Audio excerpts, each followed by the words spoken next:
मॅक्झिमा आणि मिनिमा हे संदर्भात आपण आज गणित बघू. तर परीक्षेमध्ये प्रश्न असा येतो, खालील माहितीच्या आधारे महत्तम किंवा महत्तम व लघुत्तम माहित करा. मॅक्झिमम आणि मिनिमम माहित करा.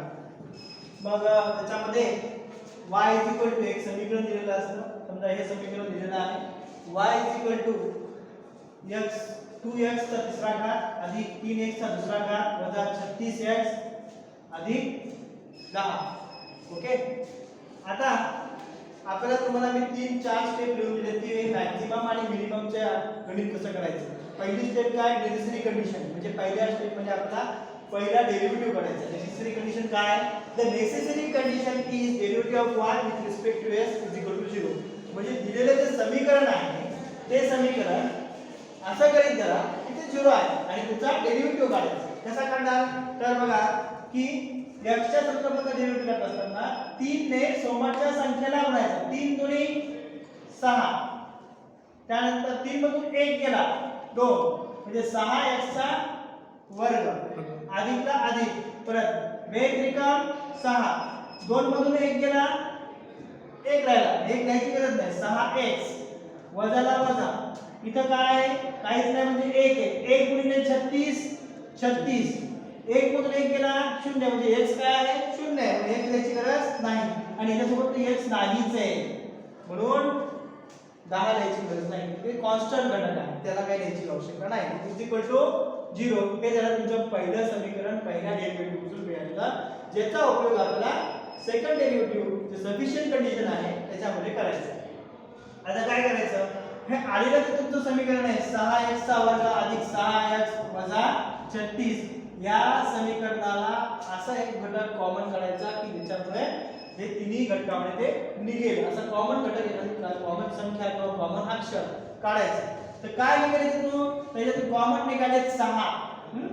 ठीक आहे, कॉमन काय काढला 6 कॉमन काढला आणि कंसामध्ये मग x चा वर्ग. आता याचा आणि याचा गुणाकार केला तर हा वापस ही संख्या मिळाली पाहिजे. 6 गुणिले 6x चा वर्ग 6x चा वर्ग. त्यानंतर 6 गुणिले इथे 6 इथं ऑलरेडी कॉमन काढले म्हणून हे 6 रिपीट करायची गरज नाही, नुसता x इथे येईल. प्लसला प्लस मायनसला मायनस. 36 मध्ये अशी संख्या की 6 गुणिले 6 36 म्हणून 6 हे आपण इथं लिहिले. 6 6 36 म्हणजे ह्याच्या बाहेर काढलेल्या कॉमन ह्या 6 घटकाने मधल्या प्रत्येक संख्येशी अक्षराशी गुणल्यानंतर तुमचा मूळ जे समीकरण जे डेरिव्हेटिव्ह काढलेलं फर्स्ट नेसेसरी कंडिशनचं ते वापस मिळालं पाहिजे. ओके. 6 गुणिले 6x चा वर्ग 6x चा वर्ग, 6 गुणिले 1 6x, 6 गुणिले 6 36. Okay, is equal to 0. त्यानंतर काय करायचं, कॉमन काढलेले 6 आहे तसे तसे खाली लिहायचे, लिहून टाकले 6 ला 6 कंसाला कंस. यानंतर हा जो घटक आहे पहिल्यांदा हा जसा लिहून टाकायचा 6 x चा वर्ग ला x चा वर्ग अधिकला अधिक. ओके. आता हा जो घटक आहे याच्यात आपल्याला हे 6 जे आहे ते अशा संख्येची फोड करायची की ज्याचा गुणाकार 6 आहे आणि ज्याची बेरीज प्लस म्हणले सॉरी ज्याची वजाबाकी ही काय आहे 1 आहे. इथे काहीच नाही म्हणजे काय 1x आहे, नुसता x म्हणजे 1x.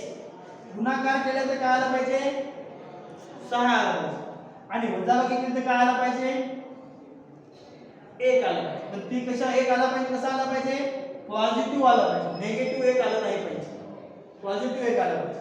मग 6 1 6 याची 6 ची फोड कशी होते बघा, 6 गुणिले 1 6, 3 गुणिले 2 6, 2 गुणिले 3 6, असे 3 प्रकारे त्याची फोड होते 6 ची. बरोबर आहे. मग आता मला सांगा इथं जर 6 ठेवले आपण, 6 इथं ठेवले, इथं 1 ठेवला तर 6 1 6, एक कंडिशन कंप्लीट व्हायला लागली, त्याचा गुणाकार 6 यायला. ओके. पण दुसरी कंडिशन काय की त्यांची वजाबाकी केली असता किंवा बेरीज केली असता प्लस 1 आला पाहिजे. होते का तसं, 6 मधून 1 गेला 5 राहतात, 6 अधिक 1 केलं 7 होतात, पण 1 यायला लागली का नाहीये म्हणून ही फोड बसत नाही. त्यानंतर 3 दुनी 6 च्या पहिले आपण बेत्रिकम 6 करून बघू. बेत्रिकम 6 2 पहिले ठेवले आणि नंतर 3 ठेवले, तर पहिल्यांदा ती 2 ठेवले तर 2 आणि मोठ्या संख्येला 3 ठेवले तर -3. मग -1 काय लागले? -1 आले. हा, इथं जर समजा आपण 2 ठेवले आणि इथं 3 ठेवले तर काय होईल? मोठी संख्या प्लस मध्ये तो नाहीये, प्लस मायनस मध्ये, येणार उत्तर काय येईल? -1 येईल, है की नाही? 3 दुनी 6 ही कंडिशन कंप्लीट व्हायला लागली. बे त्रिकम 6 ही कंडिशन कंप्लीट व्हायला लागली. पण हे मायनस आणि हे प्लस आहे. हे मायनस असेल तर मग काय मोठ्या संख्येला जे चिन्ह आहे ते चिन्ह वापरावं लागते. -1 इथे येते म्हणून ही पण आपल्याला जमत नाही. मग 3 दुनी 6 हे आपल्याला जमतं. कसं? बघा 3 दोन्ही 6 आलं. 3 मधून 2 गेला +1 राहिला, 3 मधून 2 गेला +1 राहिला, म्हणून आपण 3 दोन्ही 6 अशा प्रकारची कोड केली. 3x - 2x 3x - 2x 6 आल्या लक्षात कशी कोड केली ती आपण. आता काय करायचं पुढे ह्या ज्यातून आपल्याला ह्या 2 भागातून आणि ह्या दोघातून, ह्या 2 घटकातून आणि ह्या 2 घटकातून एक संख्या कॉमन काढायची. पहिले 6 ला 6 तशाच तशा, ठीक आहे. त्यानंतर या दोघातून काय कॉमन येतं? इथेही x आहे, इथेही x आहे, एक x कॉमन येऊन जातो, म्हणून ह्या दोघातून x कॉमन काढला. x कॉमन काढल्यानंतर याचा आणि मधल्या x चा गुणाकार करून बघितला. इथला एक x इकडे आला, x राहिला इथे, फक्त कॉमन मध्ये इथे एक x राहिला, अधिकला अधिक ऑलरेडी एक x आपण इथे काढलेला आहे कॉमन, त्यामुळे 3. आता यांचा जर गुणाकार केला तर वापस हे आला पाहिजे, x गुणिले x x चा वर्ग, x गुणिले 3 3x. ओके. आता ह्यांच्यामध्ये काय कॉमन येतं? याच्यात कॉमन x नाही. मग आता काय कॉमन येईल? संख्या जी आहे काहीतरी संख्या येईल, कॉमन x नाही आहे म्हणून संख्या येईल. मग कोणत्या पाड्यामध्ये हे 2 आणि 6 येतात? 2च्याच पाड्यामध्ये, म्हणून 2 कॉमन. मायनस ला मायनस, 2 ला 2. 2 गुणिले x 2x, 2 गुणिले 6 ला रिपीट ठेवता येत नाही कारण की आपण 2 कॉमन काढतोय. बे त्रिकम 6, बे त्रिकम 6. आणि हे प्लस मध्ये मायनस मध्ये येत नाही, प्लस मध्ये. हा जो कंस आहे हा सेम जशाला तसा इकडे येतो. का? कारण का -2 आणि +3 यांचा गुणाकार केला, -2 गुणिले +3 तर -6. आपल्याला -6 पाहिजे.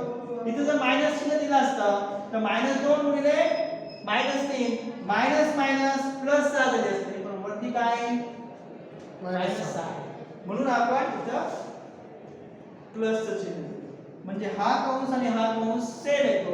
अशा प्रकारे आपल्याला 6 मोठ्या कंसामध्ये 6 छोट्यामध्ये x + 3 - 2 परत कंसामध्ये x + 3 कंस बंद मोठा कंस बंद, हे आपल्याला मिळालं. हे मिळाल्यानंतर बघा = 0 परत काय केलं आपण? आता हे आणि हे दोन्ही कॉमन आहेत, x + 3 x + 3 एकदाच द्या, गोंधळायची गरज नाही. x + 3 एकदाच दिलं आणि राहिले काय? मग आता हा x राहिला आणि हे -2 राहिले, x - 2. हा 6 चा तसा कंसाला कंस = 0. त्यानंतर काय केलं आपण? त्यानंतर आपण काय केलं? हे जे 6 आहे ते 6 तिकडे पाठवतो, शून्याकडे पाठवतो. हे कशामध्ये? गुणाकाराचे आहे. इथे कोणतं चिन्ह नाही म्हणजे गुणाकार, म्हणजे 6 गुणाकाराची संख्या 6 आपल्याकडे गेली, काय होईल? भागाकारात जाईल. 0/6. शून्याला कोणत्याही संख्येने भागलं तर उत्तर 0 येतं, म्हणजे तिथे 6 संपले. मग उरलं काय? फक्त x + 3 आणि x - 2. आता काय करायचं मग? आता यांचे x ची किंमत काय येते याची बघून घ्यायची. काय येते बघा? x + 3 बरोबर 0. एकदा हे 0 ठेवून आणि एकदा x - 2 बरोबर 0 ठेवून x + 3 बरोबर 0 केलं तर काय येतं? x बरोबर -3, म्हणजे एक x ची व्हॅल्यू काय आली? x -3. आणि x - 2 बरोबर 0. हा 2 तिकडे -2 तिकडे गेले ते काय झाले? प्लस झाले. तर काय आलं? x = 2. हे जेव्हा प्लस होतं तेव्हा तिकडे गेल्यावर -3 होतात आणि हे जेव्हा मायनस आहे तिकडे गेल्यावर काय होईल? प्लस होईल. म्हणजे एक व्हॅल्यू मिळाली x बरोबर -3, दुसरी व्हॅल्यू मिळाली x बरोबर +2. ठीक आहे. आता ह्या त्यानंतर पुढे काय करायचं आपल्याला, त्याच्यानंतर आपल्याला सफिशियंट कंडिशन सेकंड स्टेप जे आहे ती काढायची. The second condition sufficient condition is to find. Second condition काढण्यापूर्वी आपल्याला जे पहिल्या फर्स्ट कंडिशन मध्ये नेसेसरी कंडिशन मध्ये जे आपल्याला समीकरण मिळालं त्याचा डेरिव्हेटिव्ह काढला होता आपण पहिल्यांदा, त्याला इथे लिहून ठेवायचं. काय 6x वर्ग अधिक 6x वजा 36 हे आपल्याला पहिलं मिळालेलं समीकरण. याचा आपल्याला सेकंड डेरिव्हेटिव्ह काढायचा. Derivative y with respect to x करताना इथं याचा सेकंड डेरिव्हेटिव्ह काढताना काय होईल की इथं d चा वर्ग y म्हणजे dx चा स्क्वेअर अशा प्रकारचं सेकंड डेरिव्हेटिव्ह निघेल. आणि तो काढताना काय करायचं, परत 30 पद्धत 2 गुणिले 6 12 2 मधून 1 गेला 1 झाला, 1 लिहित नसतो आपण. त्यानंतर 1 इथं काहीच नाही म्हणजे 1 आहे, 1 गुणिले 6 6 1 मधून 1 गेला 0 म्हणजे x घ्यायची गरज नाही. त्याच्या सोबत x नाही आहे त्यामुळे पुढे काही कॉन्स्टंट घटक आहे, त्याला स्थिर घटक आहे, त्याला ते करता येते. मग आपला सेकंड डेरिव्हेटिव्ह काय आला 12x अधिक 2 या दोघांचा गुणाकार केला 12 2 मधून 1 गेला 1 1 लिहित नसतो आपण, लिहिला नाही. आणि इथं 1 मधून 1 गेला 0 म्हणून 0 x म्हणजे 0 x चा 0 वा घात म्हणजे 0 आणि मग नुसते 6 ला 6 खाली राहील. मग आता काय करायचं की आपली जी किंमत होती x बरोबर -3 आणि x बरोबर 2 ही जी किंमत आलेली किंमत जी आहे ती ही या सेकंड डेरिव्हेटिव्ह मध्ये त्या ठिकाणी x च्या जागी किंमत मांडायची. मग पहिल्यांदा x बरोबर -3 ठेवू, x बरोबर -3 ठेवू.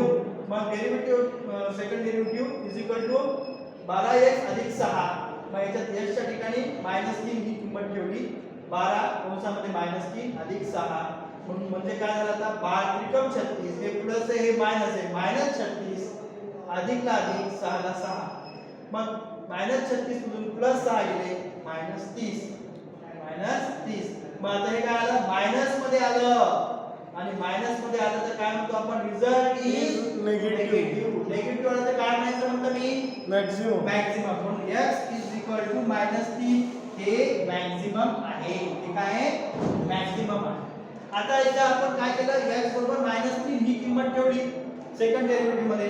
आता त्याच्यानंतर काय करायचं x बरोबर 2 ही किंमत ह्या सेकंड डेरिव्हेटिव्ह मध्ये 12x अधिक 6 मध्ये ठेवून द्यायची. 12 ला 12 x ची किंमत 2 आहे म्हणून 2 अधिक ला अधिक 6 ला 6 12 दोन्ही 24 अधिक ला अधिक 6 ला 6 24 आणि 6 30 ही कशी आली पॉझिटिव्ह आली. Result is positive.